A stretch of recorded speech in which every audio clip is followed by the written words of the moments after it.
February 21st, Leviticus 11:1 through 12:8. The Lord said to Moses and Aaron, "Say to the Israelites, of all the animals that live on land, these are the ones you may eat. You may eat any animal that has a divided hoof and that chews the cud. There are some that only chew the cud or only have a divided hoof, but you must not eat them. The camel, though it chews the cud, does not have a divided hoof. It is ceremonial unclean for you. The hyrax, though it chews the cud, does not have a divided hoof. It is unclean for you. The rabbit, though it chews the cud, does not have a divided hoof. It is unclean for you. And the pig, though it has a divided hoof, does not chew the cud. It is unclean for you. You must not eat their meat or touch their carcasses. They are unclean for you. Of all the creatures living in the water of the seas and the streams, you may eat any that have fins and scales. But all creatures in the sea and streams that do not have fins and scales, whether among all the swarming things or among all other living creatures in the water, you are to regard as unclean. And since you are to regard them as unclean, you must not eat their meat. You must regard their carcasses as unclean. Anything living in the water that does not have fins and scales is to be regarded as unclean by you. These are the birds you are to regard as unclean and not eat because they are unclean: the eagle, the vulture, the black vulture, the red kite, any kind of black kite, any kind of raven, the horned owl, the screeched owl, the gull, any kind of hawk, the little owl, the cormorant, the great owl, the white owl, the desert owl, the osprey, the stork, any kind of heron, the hoopoe, and the bat. All flying insects that walk on all fours are to be regarded as unclean by you. There are, however, some flying insects that walk on all fours that you may eat, those that have jointed legs for hopping on the ground. Of these you may eat any kind of locust, katydid, cricket, or grasshopper. But all other flying insects that have 4 legs you are to regard as unclean.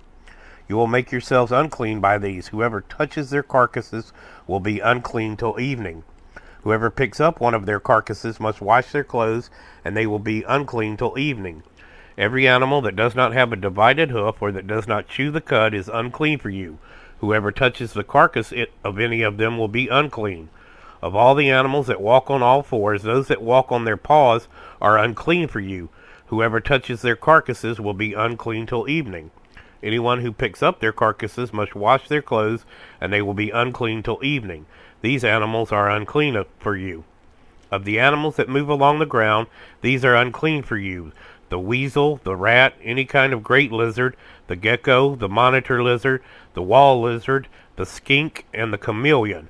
Of all those that move along the ground, those are unclean for you. Whoever touches them when they are dead will be unclean till evening. When one of them dies and falls on something, that article, whatever its use, will be unclean, whether it is made of wool, cloth, hide, or sackcloth.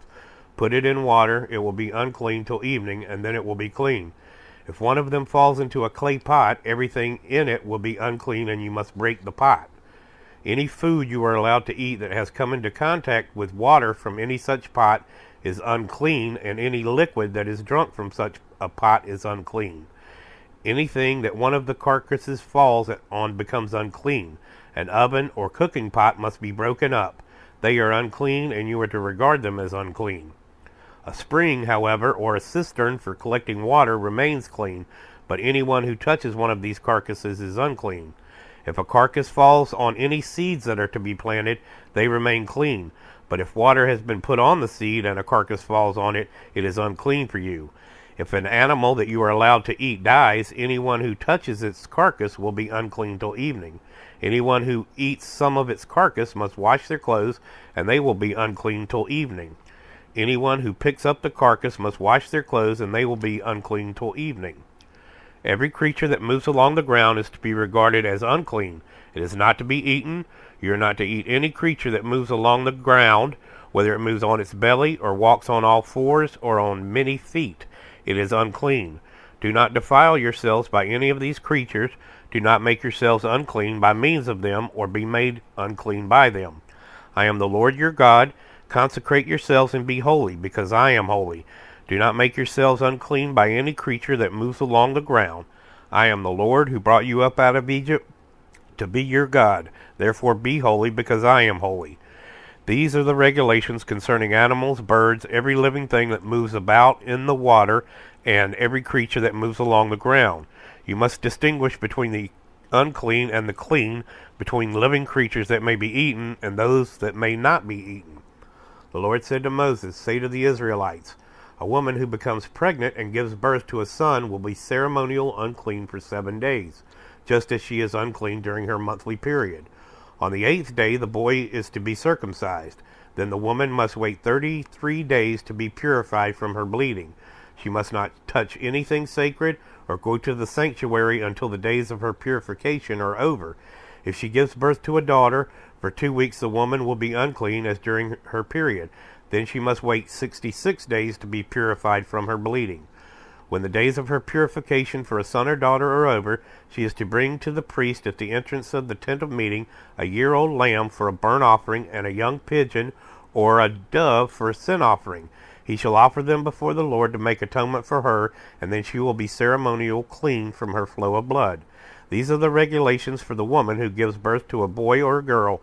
But if she cannot afford a lamb, she is to bring 2 doves or 2 young pigeons, one for a burnt offering and the other for a sin offering.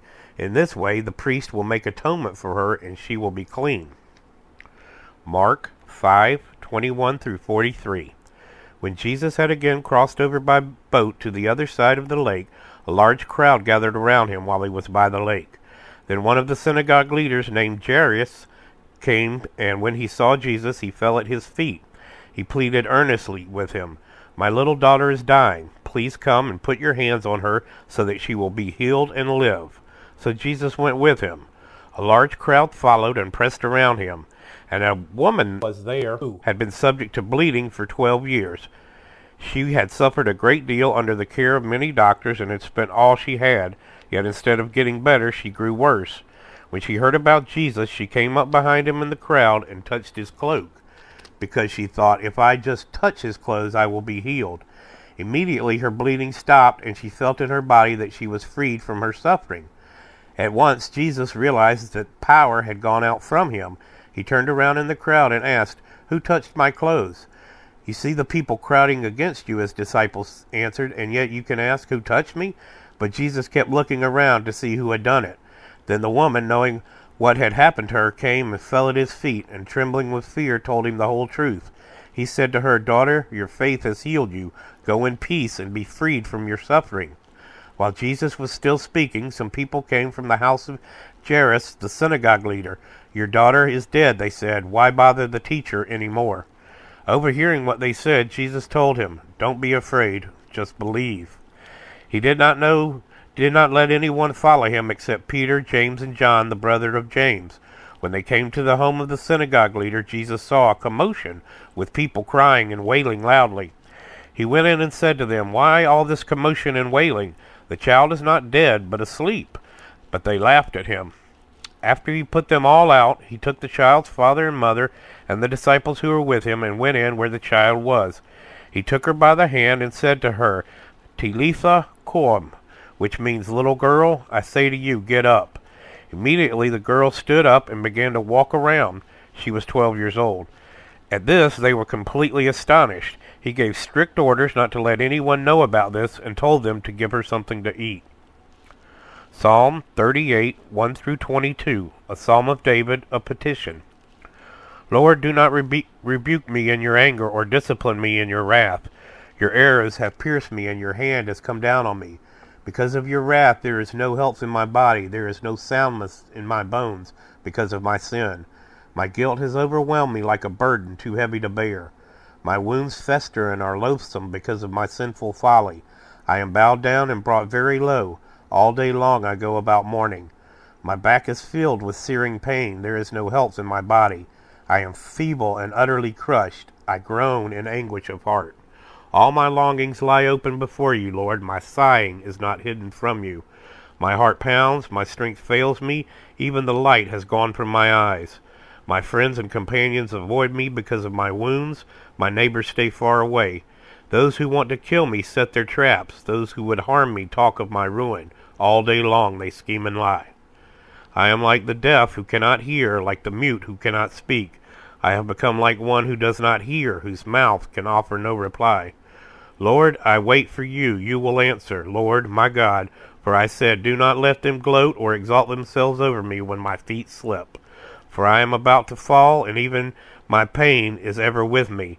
I confess my iniquity. I am troubled by my sin. Many have become my enemies without cause. Those who hate me without reason are numerous. Those who repay my good with evil lodge accusations against me, though I seek only to do what is good. Lord, do not forsake me. Do not be far from me, my God. Come quickly to help me, my Lord and my Savior. Proverbs 10:8-9. The wise in heart accept commands, but a chattering fool comes to ruin. Whoever walks in integrity walks securely, but whoever takes crooked paths will be found out.